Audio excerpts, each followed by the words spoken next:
So today, I'm going to tell you the story about Cupid. That nice little naked boy. Nice little naked boy. It was my first year in a Tai Chi class. I was maybe in Tai Chi class two months, maybe not even 3 months. And a bunch of my friends and I went down to the Veterans Memorial in Philadelphia. And just at that time, I grew up in the projects. So in Philadelphia. So you have a barrier. You always grow up with a wall. It's just that thickness. You're growing up in your environment. When it came to homeless people at the time, it's not like you just go up and start shaking their hands and, be their friend. I always looked out. I always bought food and everything, but I never gave homeless people money or anything. But you still had that wall up. So my friend started talking to this, it was an older black guy, maybe about mid-50s, looked homeless, holes, just the whole appearance. So I went over and I asked him if he wanted something to eat. He said sure. And in Philadelphia, it's like New York, and it's not as comforting sometimes. So it's me and my two friends, and we're in our 20s, and this older black guy who's in his 50s who, smells not too good, dressed, similar. So as we're walking down the street, you have everybody talking trash. Everybody. Just saying, negative things as walking by.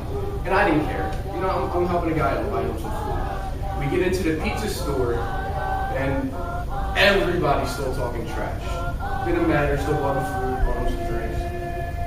We go to it was like the first bank of Pennsylvania or the United States, and it's this huge grassy area. And it was just me, my friend Sean, and my friend Pat. My friend Sean went one way, and my friend Pat went one way. And this guy says to me, come have a seat. This guy says to me, Everything takes place here in Central New York. the guy says to me, I'm glad we're alone. He said, I wanted to talk to you. So I just started getting spiritual. I just started, realizing that there's other things out there in life in general. And so I'm always ready for signs and messages. All right, what's he going to tell me? How's he going to, make me better? So he says, I've always been around you. I've always been protecting you. My eyes got big. I'm like, he's always been around me. He said, I'll prove it to you. He said, in 4th grade, you won a stuffed animal. I won a stuffed animal. I said, in 4th grade, I won a stuffed animal. And I said, oh my God. I'm getting the chills now. I said, oh my God. In 3rd grade, never forget this, 3rd grade, our school had this, it was like Happy Dog or something like that. It was a stuffed animal. And they had a raffle for it. Every lunch, I didn't eat lunch for 3 weeks because all the money my dad gave me, I bought raffle tickets. The day they were calling, now we're in 3rd grade, the day they were calling the name for this, winner, it was my teacher who called the name.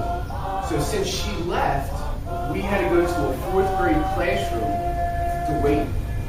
And while I was in the 4th grade classroom, they called my name on the speaker, and I won the stuffed animal. But I was in 3rd grade, but in the 4th grade classroom. Now, psychics can pick up on your energy, can feel different things in your aura, in your spirit. That's why when you go in, they'd be like, oh, well, it's your daughter, because they pick up on it, because you're thinking about it or something like that. I haven't thought about that stuffed animal since I won it. So it was 10, years, at least 10 years, 15 years since I thought of it. So I'm like, oh my God. He said, my name is Euros Arjuna Esquire.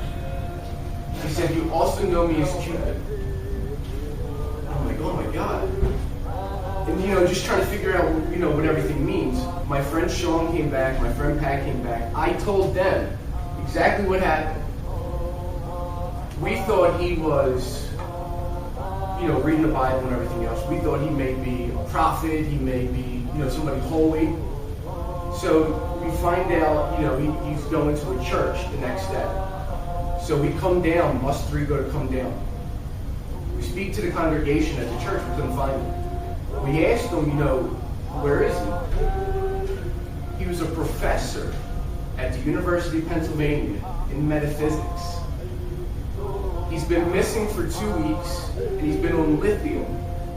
Now, lithium is a very powerful tranquilizer.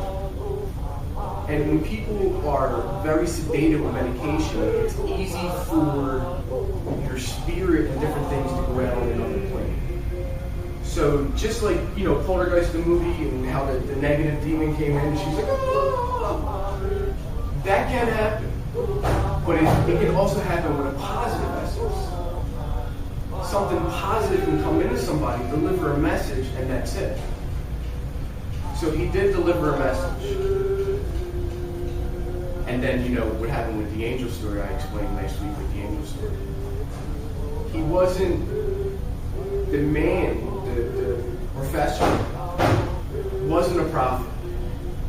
He was open during that specific time and place and all the right circumstances for the essence to come in, deliver the message, and then leave.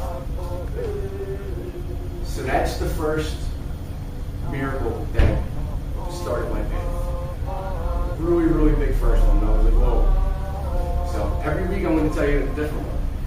But Cupid, the name Neuros Arjuna Esquire, is a very powerful name.